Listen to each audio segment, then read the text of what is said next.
Makita tayo po'y panandalian tumayo bilang pagbibigay galang sa salita ng malapay noon. Dadalhin po sa atin natin beloved ordained preacher, Danny Cuarteros. Praise the Lord.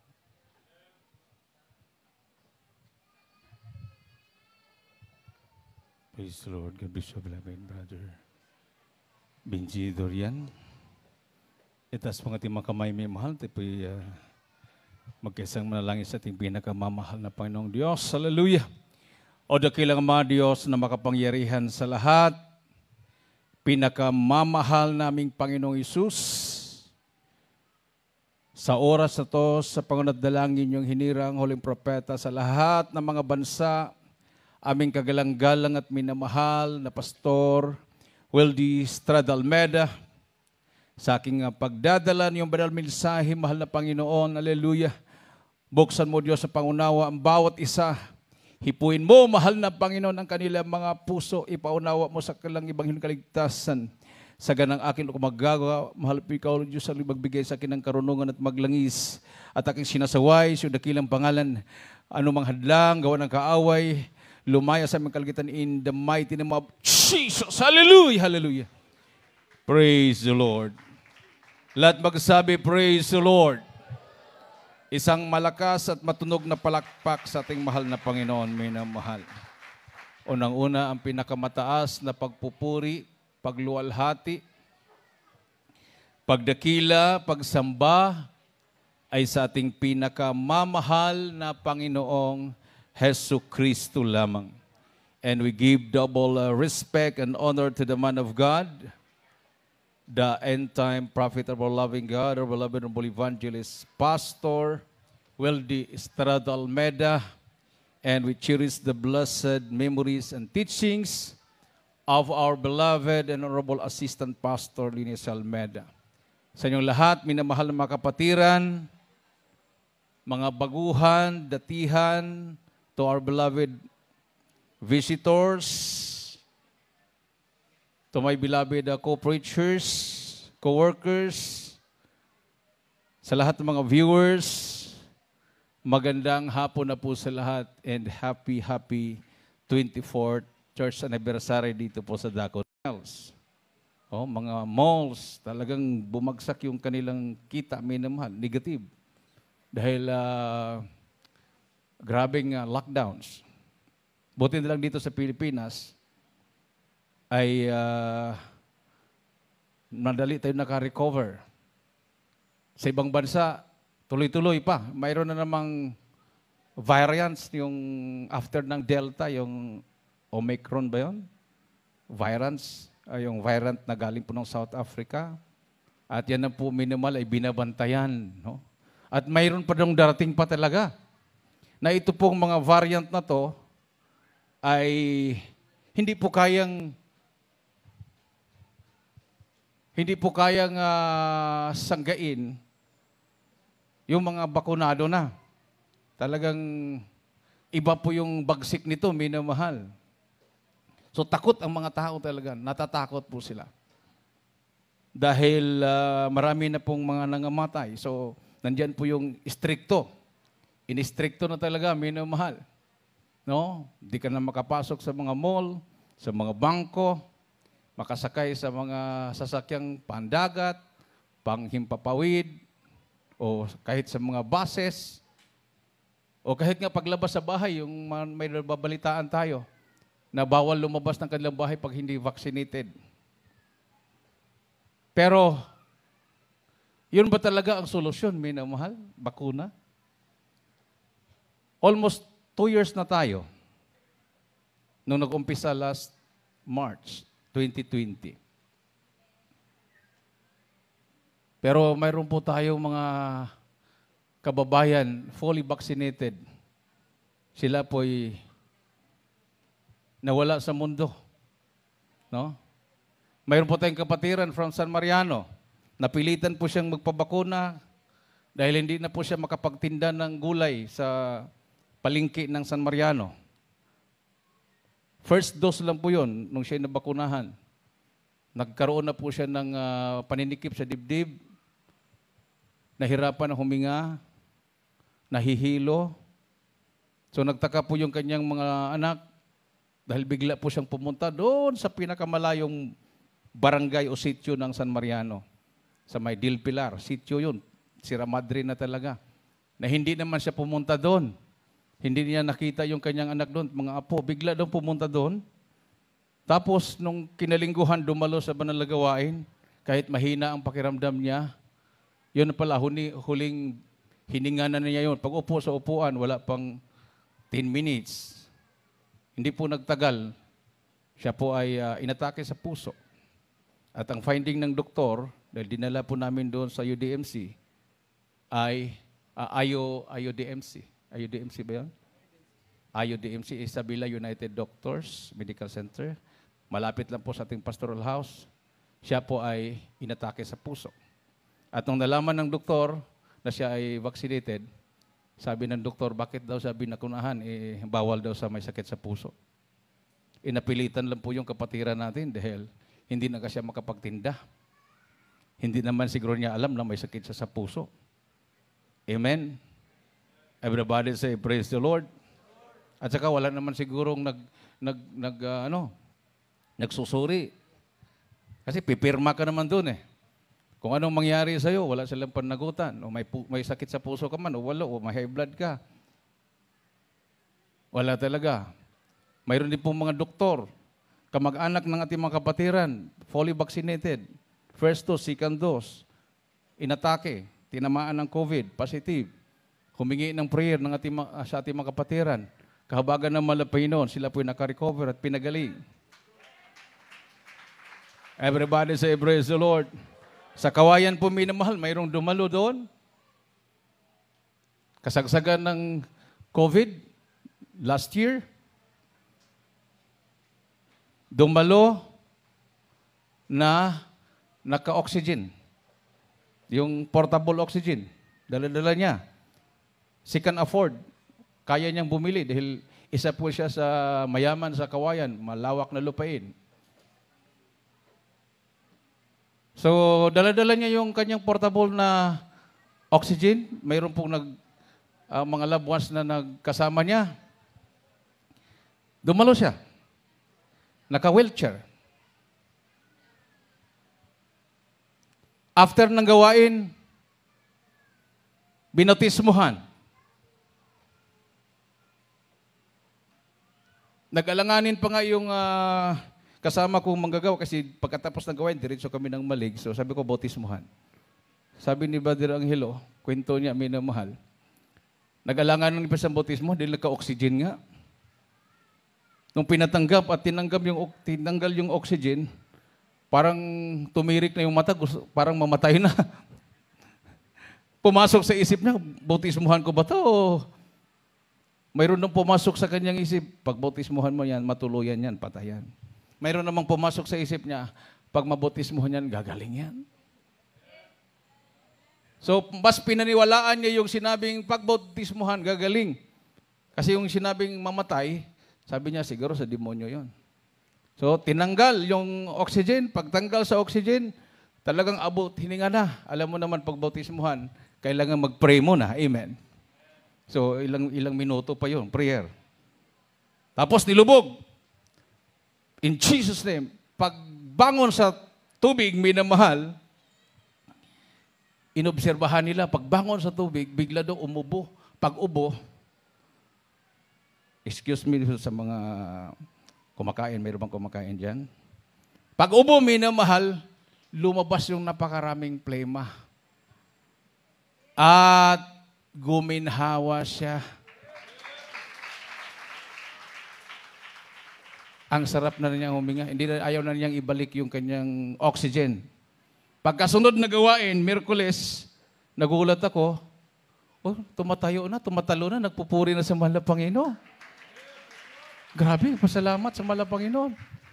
Pagsunod na gawain, nang regard na lang sa atin. Kasi busy daw sa trabaho. Regards na lang ako sa Jesus Miracle Crusade. Hanggang ngayon, buhay na buhay. Ito makikita natin, may namahal. Wala talagang imposible sa Diyos. Amen. Everybody say, praise the Lord. Oh. So, dalawang pangyayari. Kapatiran, napilitan, dahil hindi na siya makapagtinda. Ayun, yun ang nangyari sa kanya, inatake sa puso. Itong dying na, hindi po natin kapatiran, dying na, galing na sa ospital, dying, pumunta sa gawain, nagpabotismo, gumaling, dinugtungan ang buhay niya. Amen. Everybody say, praise the Lord. So, minamahal, kung gusto nating madugtungan ang buhay, sa Diyos tayo aasa. Hindi po nakapagdugtong ng buhay ang gamot. Hindi man natin ina-underestimate yan, minamahal. No? Pinahintulutan din ng Malapinon yung mga bakuna na yan. Para yan sa mga walang pananampalataya. Amen. Everybody say, praise the Lord. Saan sila pupunta? Hindi naman sila naniwala sa Diyos. Kawawa naman. So, kailangan nila yan. Pero sa mga taong naniwala sa Diyos, may Diyos tayong nagpapagaling. At nagdudugtong ng buhay. Isaiah chapter 38, verses 1 to 5. Ati pong pakinggan.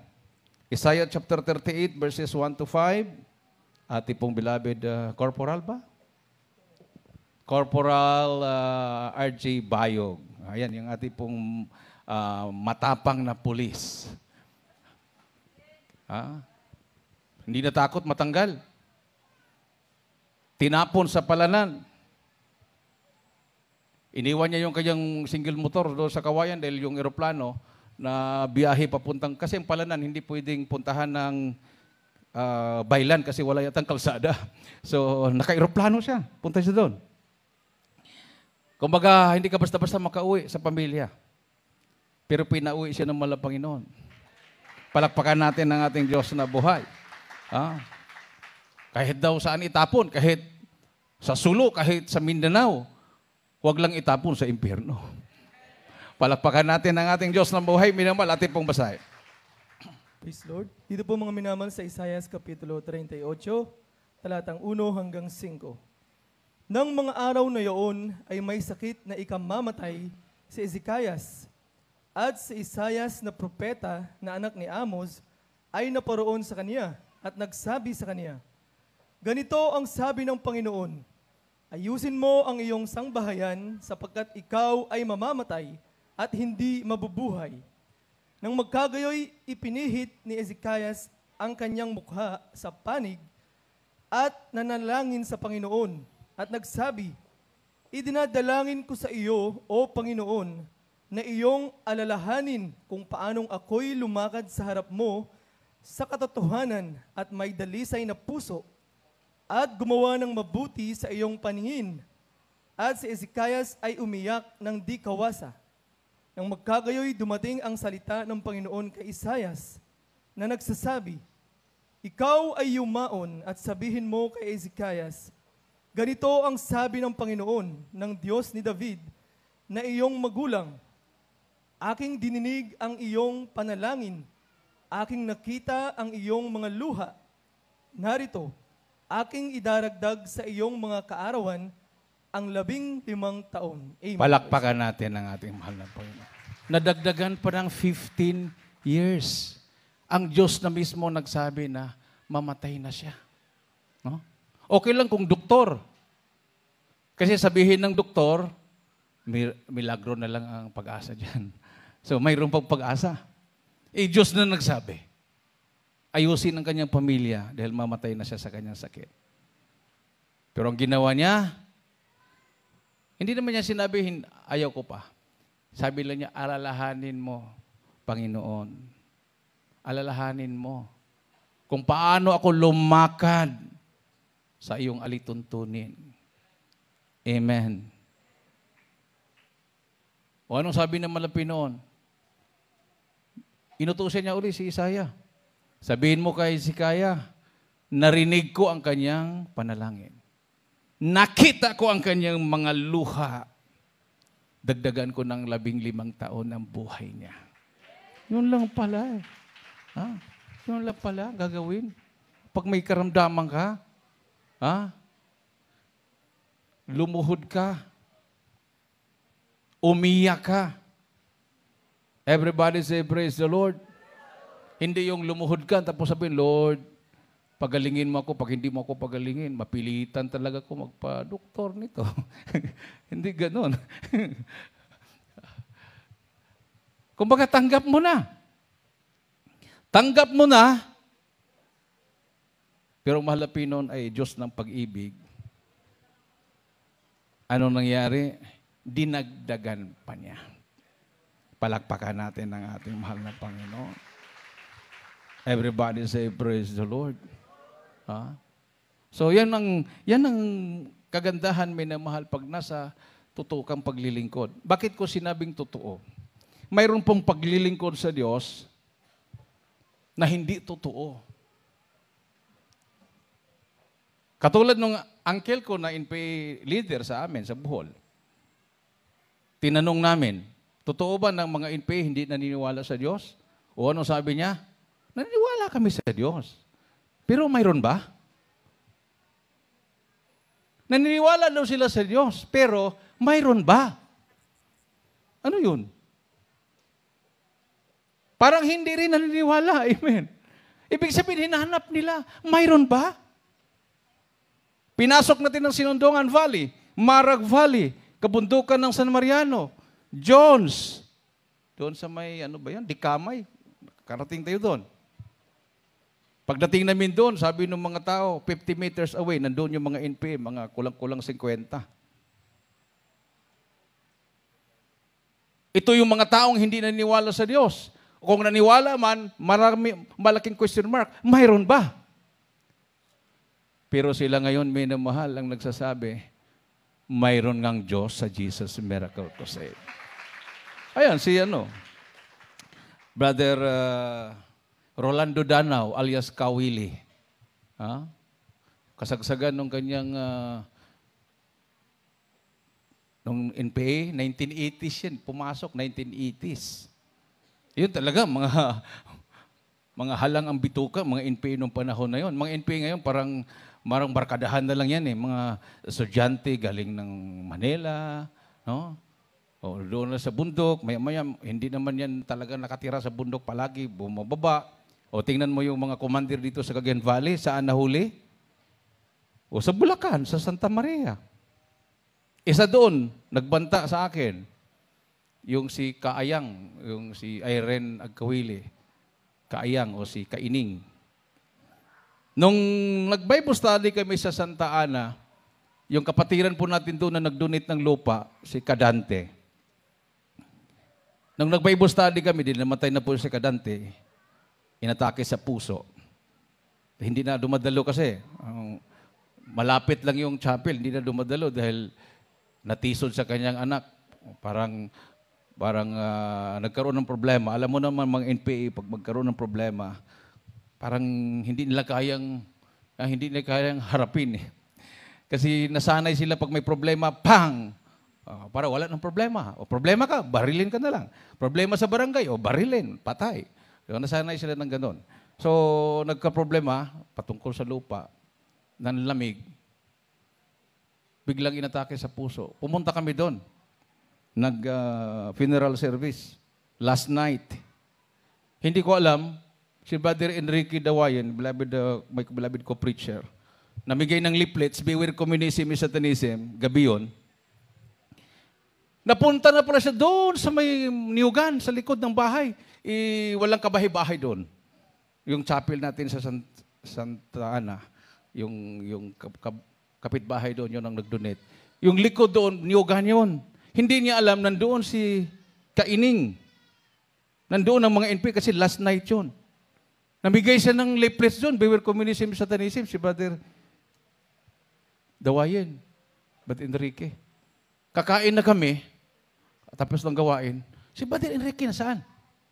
Hindi ko alam, kuya, kanina pa yun, namibigay ng leaflets.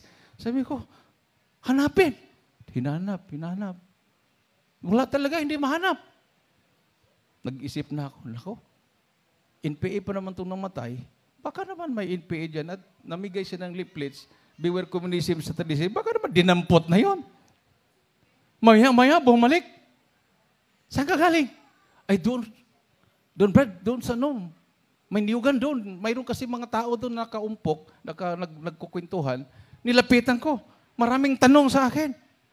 Sabi ko, punta na lang kayo kay Ordained Preacher, nandoon sa Maya-maya, sumunod. Babae. Yung mukha niya, parang nakakatakot talaga, parang matapang. Mga binata dalaga kasunod niya. Tapos patotoo ko, habang kumakain kami, nagpatotoo. Nakikinig. Hindi nagsasalita. Hanggang naka-smile siya. Tapos binigyan ng leaflets nga. Tinitingnan yung leaflets. May umalis. Walang salita. Pag NPA talaga minimal, hindi nagsasalita yan. Isa yan sa sign. Pag ang NPA yan siya. Hindi yan madaldal, hindi nagsasalita yan. Titingin lang yan. Tapos umalis sila. Ito si Brother Kamax, dati NPA din sa Samariano. Galing ng Baguio. Hinanap niya kasi auntie niya yan. Hinanap niya sa bundok. Nakita niya. Namigay siya ng leaflets. Communism, satanism. Sabi nung kanyang auntie na si Kaining, barilin kita dyan.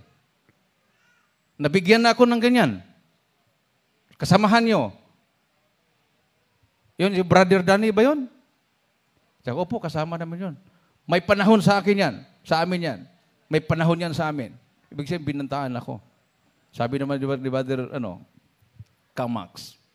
Hindi, mababait po ang Jesus Miracle Crusade. Dito nga ako binago, ganyan-ganyan. Palapakan natin ito yung mahal na Panginoon. Tapos sabi daw nung isang masingganer, mahabang buhok na NPA, mag-draw nga tayo. Mag-draw nga tayo kung sinong mamatay. Sabi rin ni Kaining, ay huwag mong basta-bastahin yan. Hindi mo kilala yan. Commander din yan noon. At saka, isa lang mata niya. Kumbaga, pag titira yan, talagang sure ball. Natakot din yung isang NPA. Pero sabi niya, kung susuko man ako, hindi ako susuko sa gobyerno. Sa Jesus Miracle Crusade International Ministry ako susuko. Iyon pala Kailang huli ng lahat. Nahuli sila, minamahal. Tinagalan pa kasi. No? Wala na talagang ibang solusyon. Para maligtas ang buhay mo, lumapit sa Jesus Miracle Crusade International Ministry. Ayaw mong magpabakuna? Lapit ka sa Jesus Miracle Crusade. Oh? Bago lang, mga 1 week ago, after ng puri na madaling araw, hindi ko alam kung bakit na naginip ako minamahal. Madaling araw. After ng puri, pagtulog ko, nagkaroon po sa panaginip ko, nakita ko yung ating mahal na Pangulo, si Presidente Duterte. Talagang siya yung personal talaga na nag-monitor. Doon yung kita ko yung mga sundalo, mga pulis. Talagang sa pilitan talaga, mandatory talaga na bakuna. Talagang ang mga tao nandun, talagang binakunahan lahat. Tapos nabalitaan niya na ayaw talaga ng taga-Jesus Miracle Crusade. Sabi niya, balita ko, ayaw talaga magpagpakuna ang taga-Jesus Miracle Crusade. Ngayon, kung ayaw nyo, sabi niya, kung ayaw nyo, tumulong na lang kayo sa gobyerno, magkrusada kayo.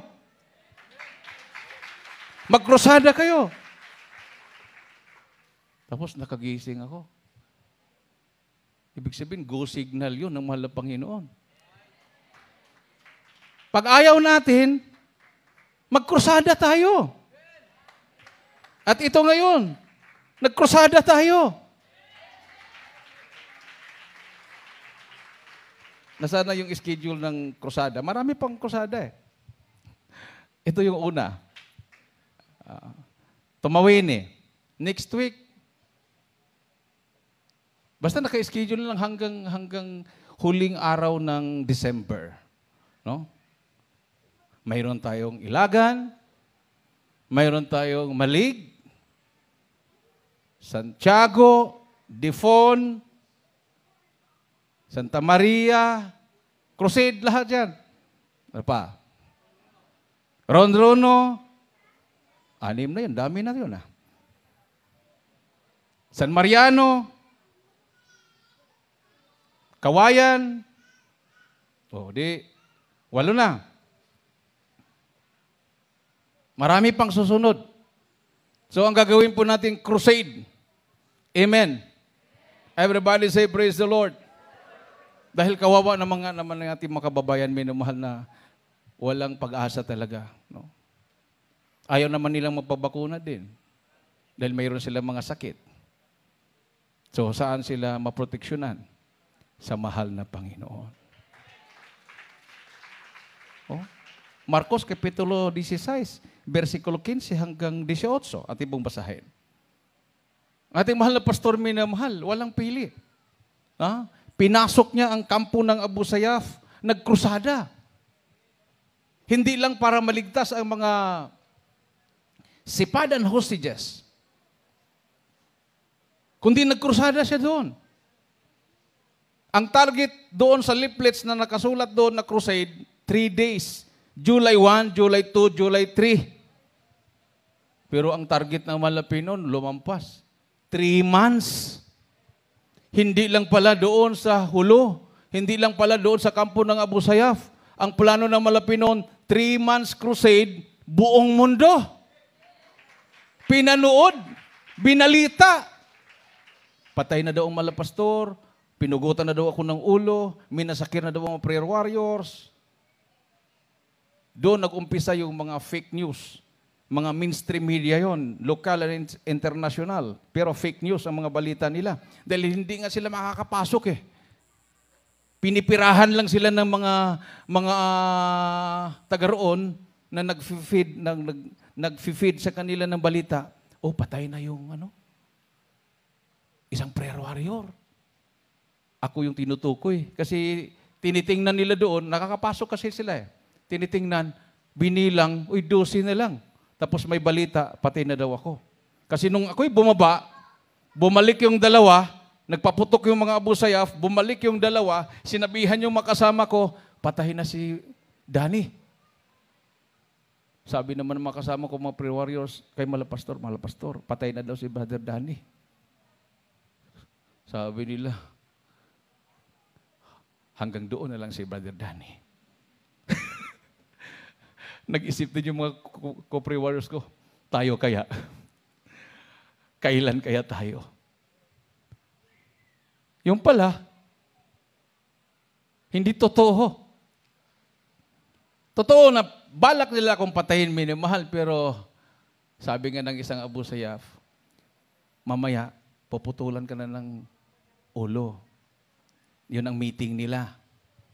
Ang gagawin mo, huwag kang matakot.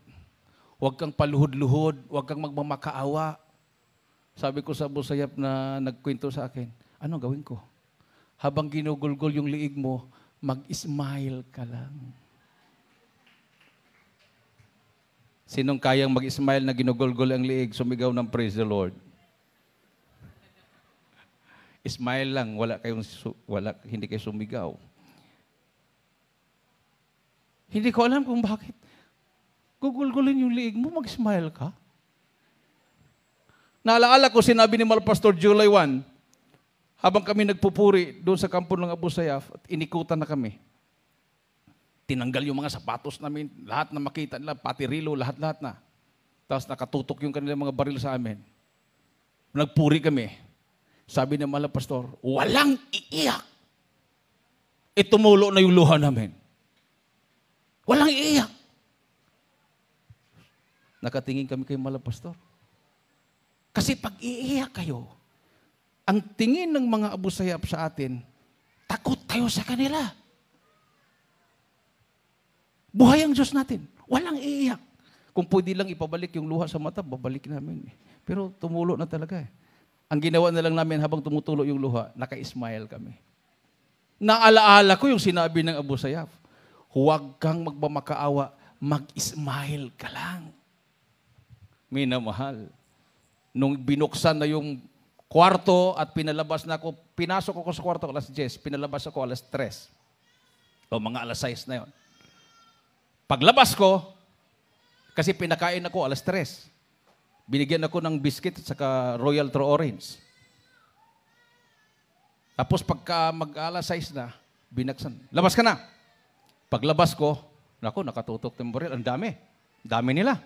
Mga kulang-kulang 100 sa baba ng bahay. Nandun ako sa bahay ni Commander Robot. Paglabas ko, dami nakatutok. Galit na galit talaga, parang mga leon.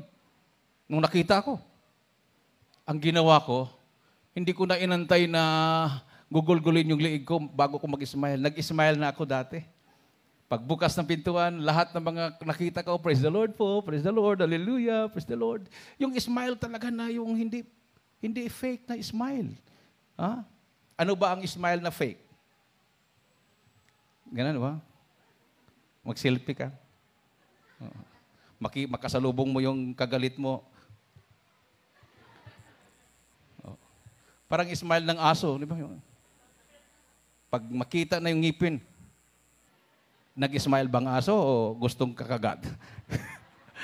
Pero sa akin talaga galing sa puso, sabi ko, at least kahit mamatay ako, nakapag-smile, at least nakapag-smile ako sa kanila. Inikot ko talaga, kasi baka yung nasa likod ko, baka biglang babaril. Hallelujah, praise the Lord. Inikot ko yan. 360 degrees talagang smile yun. Maya-maya, napa-smile ko, dahan-dahan. Hanggang nag-smile na lahat.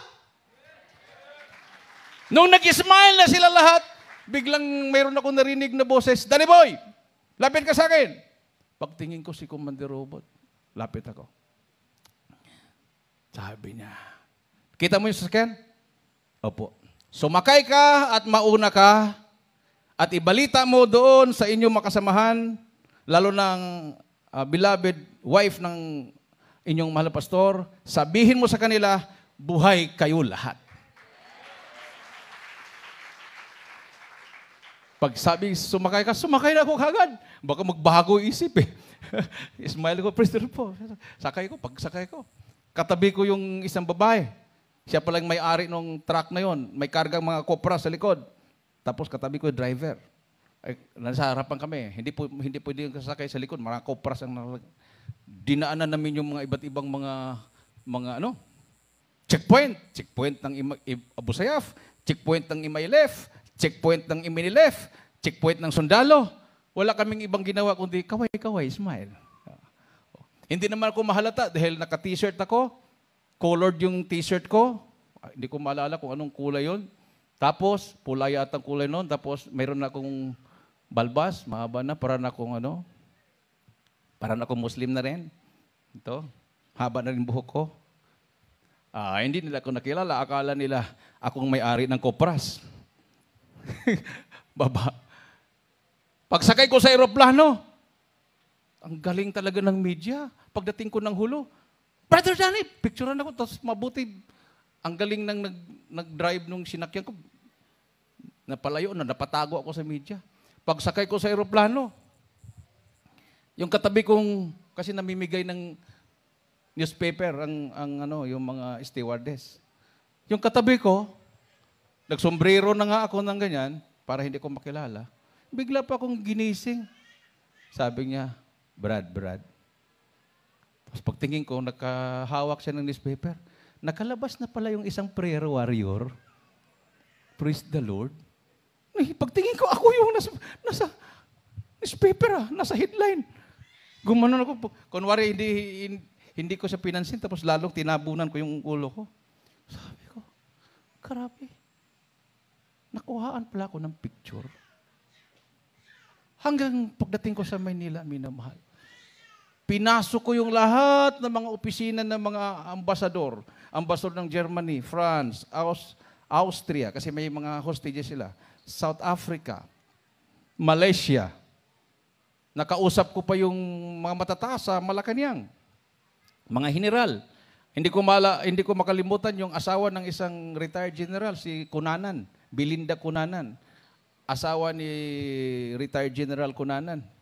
In-interview ako, taga-inquiry yun, Philippine Daily Inquiry, mayroon siyang column. In-interview niya ako. Tapos sabi niya, alam mo, Brother Danny, inggit na inggit ako sa'yo. Sabi ko, bakit ka naman nainggit sa akin, ma'am? Ikaw nga ang dapat kainggitan dahil Ang tali-talino mo, columnist ka ng Philippine Daily Inquirer. Tapos, sa akin ka mainggit, ano namang mayroon ako? Hindi. Yung karanasan mo sa Abu Sayyaf. Kayamanan mo yan. Walang makakaagaw sa'yo dyan. Yung experience mo, kung paano ka niligtas ng Diyos, habang buhay mo, dala-dala yan. Kayamanan mo yan, pag-ingatan mo yan. O naalala ko, totoo nga. Kahit saan ako makapunta, yun talaga ang palagi kong sinasabi. Ang Diyos ay buhay. Amen. So sa Mark chapter 16, nabasa na ba yon? Mark chapter 16, Bible reader natin. 15 to 18, pakinggan po natin. Sounds.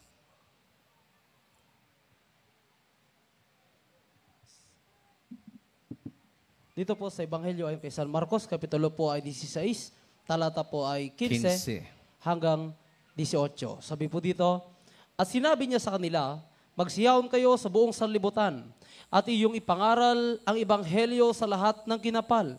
Ang sumasampalataya at mabautismuhan ay maliligtas, datapwat ang hindi sumasampalataya ay parurusahan. At lalaki pang matandang ito sa magsisisampalataya. Magpapalabas sila ng mga demonyo sa aking pangalan. Magsasalita sila ng mga bagong wika. Sila'y magsisihawak ng mga ahas. At kung magsisinom sila ng mga bagay na makamamatay, sa anumang paraan ay hindi makasasama sa kanila. Ipapatong nila ang kanilang mga kamay sa mga may sakit at sila'y magsisigaling. Palakpakan natin ang ating mahal na Panginoon. So ito ang solusyon, minamahal.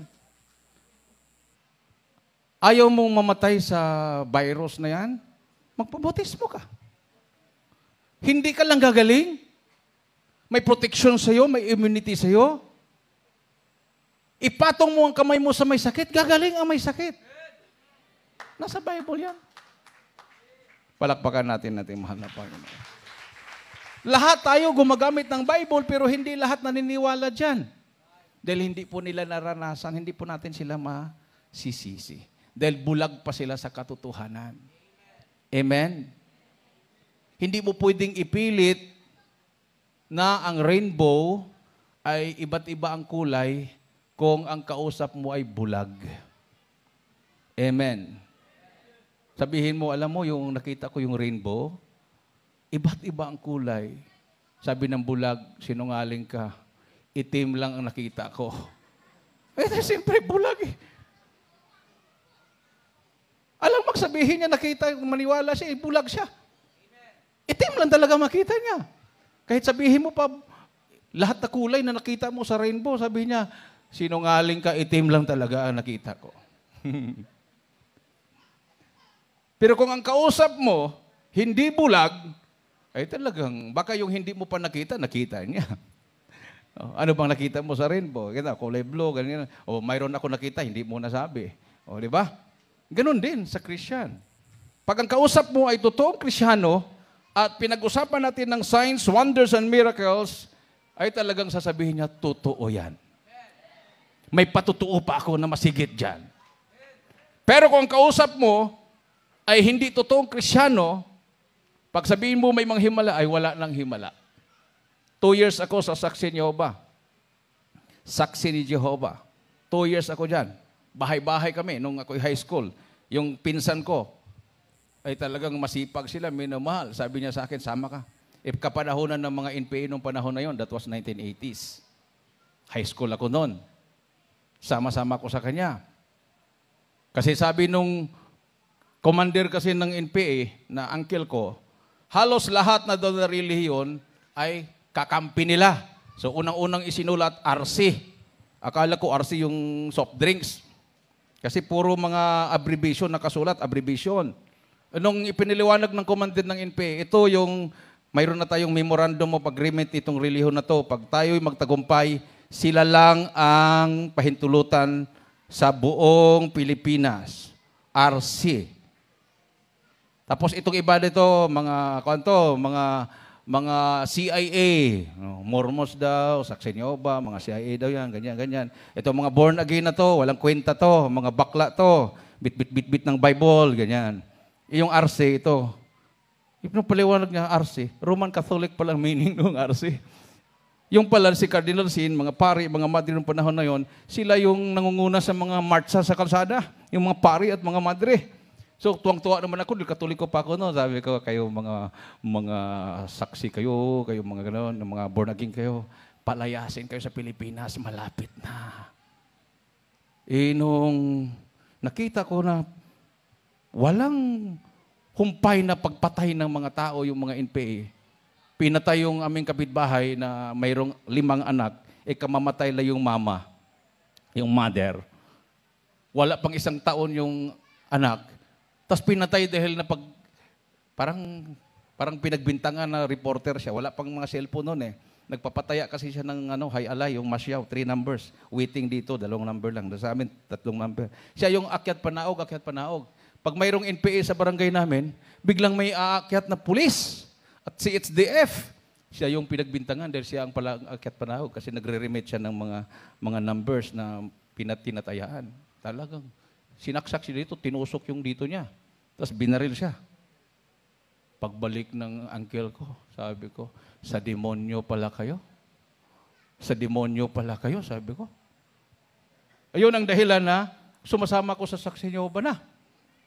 Kaya lang, pagsama ko sa mga Saksi Nyoba, mayroon kami naakyatan ng mga bahay, may mga sakit, sabi nung may mga sakit, Brad, pwede ba kayo makatulong?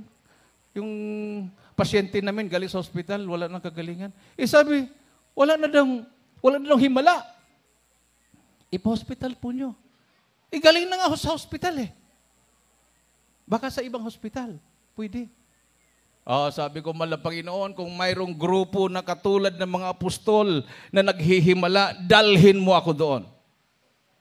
So, naglaylo ako sa Saksi Nyoba. Dami akong dinaanan, mga born again, mga reliyon, hanggang napunta ako sa Jesus Miracle Crusade. Dito ko natagpuan, kumikilos ang Diyos dito. Di ba? Hebrews 13:8. Jesus Christ is the same yesterday, today, and forever. So ang mahal na Panginoon, minamahal ay naghihimala, nagpapagaling ng sakit noon, ngayon, at magpakailanman.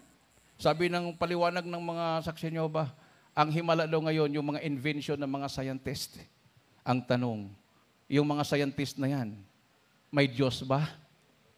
Karamihan sa kanila naniniwala na ang tao ay galing sa unggoy. Kawawa naman sila.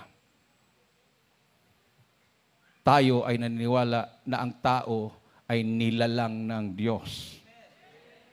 Everybody say, praise the Lord. Hindi po tayo animal. Hindi po tayo hayop. Siguro, dahil sa paniniwala nila na ang tao ay galing sa unggoy, pag mag-imbento sila ng mga gamot, total, animals naman ang tingin niya sa tao, ay para ka ng daga at guinea pig, i-injection sa'yo, yung gamot na iniimbento nila, kung effective nga o hindi. Pag matigbak ka, kung mamatay ka, tigbak kasi Bisaya yon. Wala silang pananagutan.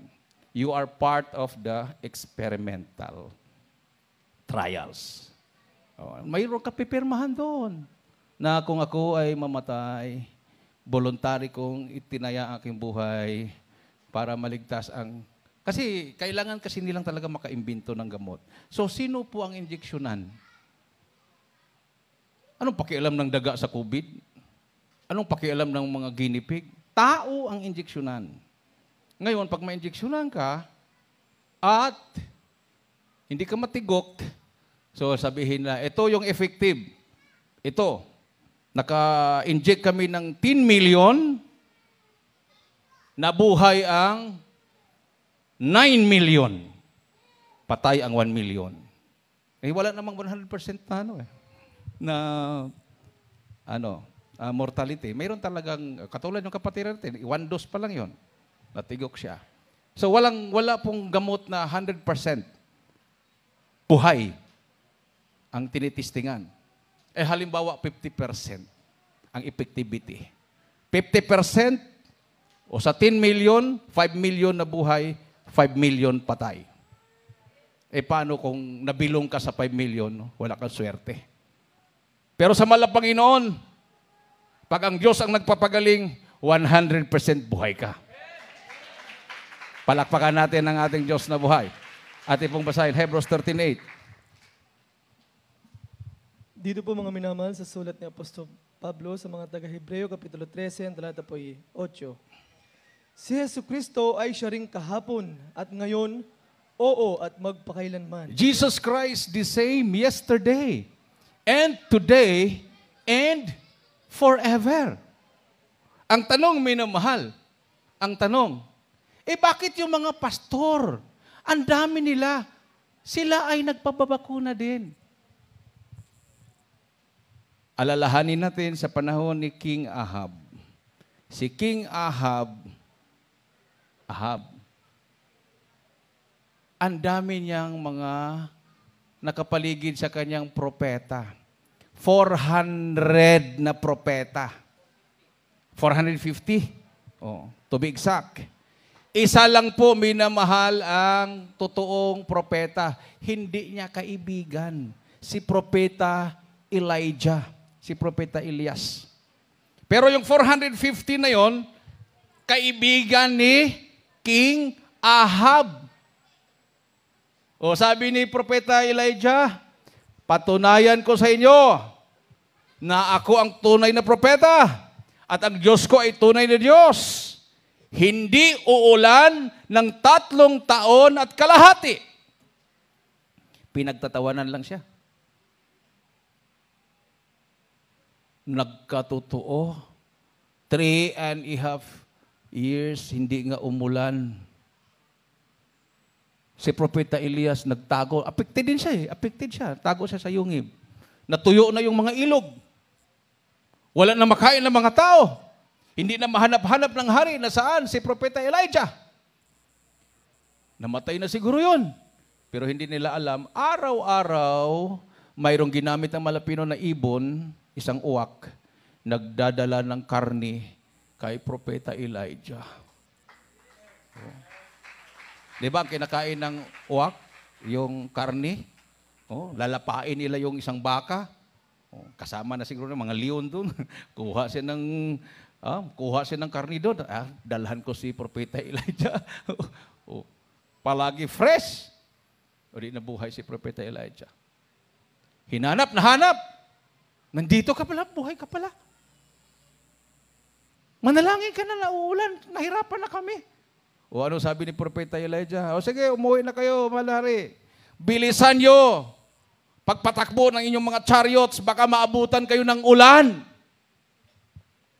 Ayon sa Biblia, naabutan nga ang hari ng ulan, napakalakas na ulan. Amen. 1992, ang haba ng drought, El Nino na sinasabi sa Pilipinas. 1991 pa lang, nag-umpisa ng El Nino, pagpasok ng 1992, January, February, March, May, wala pa ring ulan. Halos matuyo ng mga dam. Nahirapan ng tubig ang Metro Manila. Sabi ng mahal na pastor, patunayan ko sa inyo na ako ang tunay na propeta ng Diyos. Hahamunin ko kayo. Magkrusada ako. May 3, 4, and 10. Ibigay ko sa inyo ang May 3 and 4. Manalangin kayo sa Diyos, sa Luneta. Dalhin na niyo lahat ng mga revoltong naghihimala. Lahat ng mga pastor na iba't ibang sekta at mga born-again congregation, sama-sama kayong manalangin sa Diyos. Kung uulan, sa May 3 and 4, kayo ang nasa katotohanan. Pero kung hindi uulan, balik kayo sa May 10. Ako ang manalangin at babagsak ang malakas na ulan. So wala pong pinagtawanan pong mga pastor. Pinagtawanan, pero wala namang tumanggap sa hamon. May 3 and 4. Wala namang nagpakita. O yan sa nakita ko yung nandyan sa screen. Kaya lang, hindi naman yata nakita ng kapatiran yan. Pakiikot yung screen para makita ng kapatiran. Miracle Crusade. Yun yung paghamon ng mga pastor na headline sa Manila Bulletin. Ayan. Ayan. Sa mga baguhang kapatiran, hindi nila alam yan. That was 1992. So May 3 and 4, wala pong tumanggap. Yung mga naglalikihang mga born-again congregations, mga Trinitarian, Roman Catholic, wala po. Takot sila lahat. Pagka May 10, mayroon palang dumalo na isang satanista. So isa lang siguro siya sa maraming nagbanta sa buhay ng mga pastor, si Major Nugget, member ng CIA. Sabi niya, pag hindi uulan sa May 10, ako ang magpaulan, babarilin kita. Paulanan kita ng bala. Pagka May 10, nandoon si Secretary Ramos, kandidato magka-presidente, kinabukasan May 11 election. Sabi ng mga pastor, beloved Secretary, you will be the next president. Sa survey, pang-4, pang-5 lang si Secretary Ramos. Number 1 si Miriam at saka pumapangalawa si Danding Cuangco. Siya, pang-4, pang-5 lang siya. Tapos, ang mga tao, kahit kapatiran, kinabahan na. Anong ulan? Wala namang ulan. Walang ulap. Nag-umpisa alas 12, alas 3, wala talaga. Ang init-init. Nung kumanta na yung Finest Choir, tumayo ang mga pastor, nanalangin. Ang mga kapatiran nakatingala sa langit kung mayroon bang ulan. Ang naramdaman nila habang nalangin ng mga pastor, biglang umihip yung napakalamig na hangin galing sa Manila Bay. Maya-maya, biglang tumapat yung napakaitim na ulap na maliit hanggang lumaki ng lumaki. Maya-maya, wala pang 3 minutes, bumagsak yung napakalakas na ulan. Nagbaha ang Luneta. Sabi ni Secretary Ramos, ngayon ko lang nakita at ngayon lang ako nakasaksi ng himala. Palakpakan natin umaga pa. Everybody say, praise the Lord. Isang malakas at matunog na palakpak sa ating mahal na Panginoon. Napakapalad natin. Isang tao ng Diyos, isang pamilya, galing sa Israel, napunta ng Portugal, napunta ng Pilipinas, dito nanahan sa Pilipinas, nagkaroon ng anak, ang kanyang lahi ay lahing Hudyo, nagkaroon ng anak, isa sa anak, ang ating mga pastor, at isa pala sa propeta sa huling araw. Ang mahal na pastor ay dugong Hudyo sa mother side. Mother side. Amen. Lahat na naman talaga na ginagamit ng malapi noon sa mother side. Kahit ang malapi noon, lahi ni David, ang ating malapi ng Jesucristo, siya po ay lahi sa angkan ni King David sa mother side. Amen. Dahil wala naman siyang papa. Wala naman siyang ama sa physical. Kasi lalang siya ng Espiritu Santo. So, ipinanganak siya ni Maria. Si Maria ay kadugo ni King David sa lahi niya. O, tama yung hula na may lilitaw na tagapagligtas galing sa angkan ni King David. Everybody say, praise the Lord. Ang mahal na pastor naman ay galing sa angkan ng Israel at dito sa Pilipinas, lumitaw ang propeta at ang propeta na yan, siya ang mangangaral sa buong mundo ng totoong ibanghilyo ng kaligtasan. Nagulat ang lahat. Nung nangaral ang mahal na pastor, hindi pala tatlo ang Diyos, hindi pala Diyos Ama, Diyos Anak, Diyos Espiritu Santo, hindi pala dalawa, iisa lang pala. Ang Diyos na lumalang lang langit at lupa, si Jesucristo pala minamahal.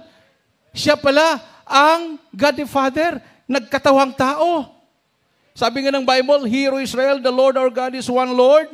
I am the Lord and there is none else. There is no God beside me, that they may know from the rising of the sun and from the west, and there is none beside me. I am the Lord and there is none else. For thus said the Lord that created the heavens, God Himself that formed the earth and made it. Sabi niya, I am the Lord and there is none else. There is no God else beside me. A just God and a Savior. There is none beside me. Look unto me and be saved, all the ends of the earth, for I am God and there is none else. Deuteronomy chapter 6 verse 4, Isaiah chapter 45 verse 5, 6, 18, 21 to 22. Pero ang basahin po natin huling talata, ang Titus 2:13. Kung sino po itong Diyos na nag-iisa na sinasabi dito sa Deuteronomy chapter 6 verse 4 and Isaiah chapter 45 verses 5 to 6, 18, 21, and 22. Titus chapter 2 verse 13, pakinggan po niyo ng mailam. Dito po sa Deuteronomio, Kapitulo 6, talata Titus po. 2:13. Titus 2:13 po. Dito po mga minamahal sa Tito, Kapitulo 2, ang talata po ay 13. Na hintayin niyaong mapalad na pag-asa at ang pagpapakita ng kaluwalhatian ng ating dakilang Diyos at tagapagligtas na si Hesu Kristo. Sino po ang ating dakilang Diyos at tagapagligtas? Si Hesu Kristo. At sabi ng 49, dagdagan natin ng isang bersikulo, 49 ang Zechariah, Brother Melanio, pakiandaan po ito mga singers and instrumentalists. 14 verse 9 ng Zechariah.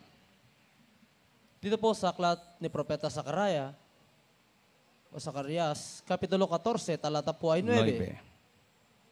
Sabi po dito, at ang Panginoon ay magiging hari sa buong lupa, at sa araw na iyo'y magiging ang Panginoon ay isa, at ang kanyang pangalan ay isa. Palakpakan natin ang ating mahal na po.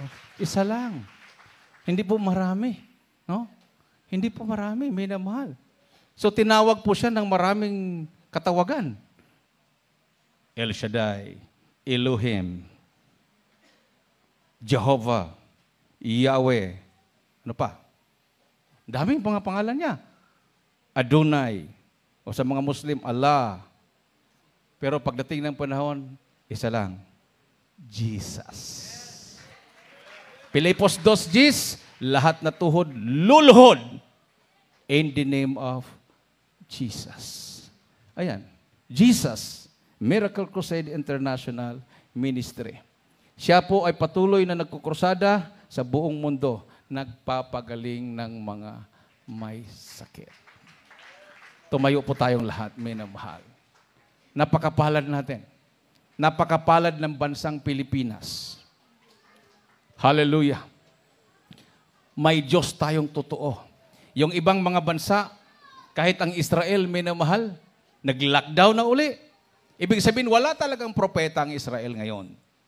Totoo talaga yung sinabi natin, mahal na Panginoon, dahil hindi siya tinanggap ng mga Israelites, hindi siya tinanggap ng mga Hudyo, ibibigay ko ang aking gloria sa ibang bansa. Sabi ng mga Hudyo nung narinig yun, God forbid. Sana hindi magkatotoo yan, pero nagkatotoo. Sa huling araw, hindi po galing sa Israel ang propeta. Nandito sa Pilipinas, pero siya ay dugong Hudyo. Ang ating kagalang-galang at minamahal na pastor ay dugong Hudyo. Hindi po siya pure na Filipino. Wala pong Filipino minamahal na napakatapang. Sabi nga ng mga Abu Sayyaf, wala kaming nakilala kahit general, kahit presidente.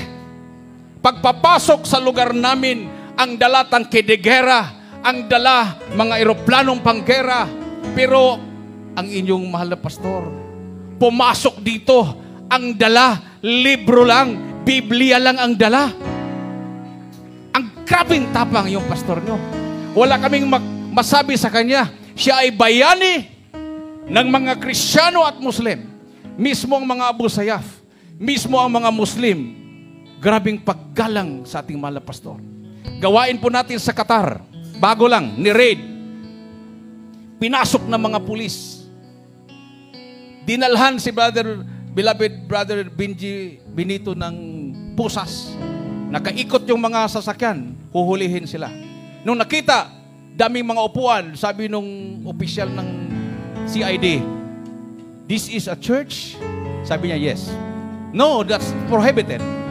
Nung sinilip ang ating fellowship hall, nakita ang logo Jesus Miracle Crusade, umatras yung pulis. Sabi nung pulis, I am very sorry. Sorry. I'm sorry. Lumabas sila. Grabing paggalang nila sa gawain ng mahal na Panginoon. Nag-preach ako sa Qatar. Huhulihin na kami. Pumasok yung pulis. Sinabihan ako ni Brother Benji, ihinto. Hindi ko na mahinto-hinto. Humarap na sa akin yung may nakaitim sa ulo, nakatugan ng puti, yung pinaka-official ng pulis. Kasama niya yung mga security guard na Egyptian. Pahuli na ako. Binanggit ko lang, our pastor entered the camp of the Abu Sayyaf. He fasted 40 days before he entered the camp. And inside the camp, he fasted for 3 months for the release of the separated hostages and for the salvation of the Abu Sayyaf, our beloved Muslim brothers. Umatras yung pulis, sinabihan niya yung mga kasama niya, do not disturb them. They are different. They are different. Tayo po ay kakaiba. Kakaiba ang Jesus Miracle Crusade International Ministry sa lahat ng mga relihiyon. Dahil ang Diyos natin ay totoo, buhay at makapangyarihan. Awitan po natin ating mahal na Panginoon, minamahal.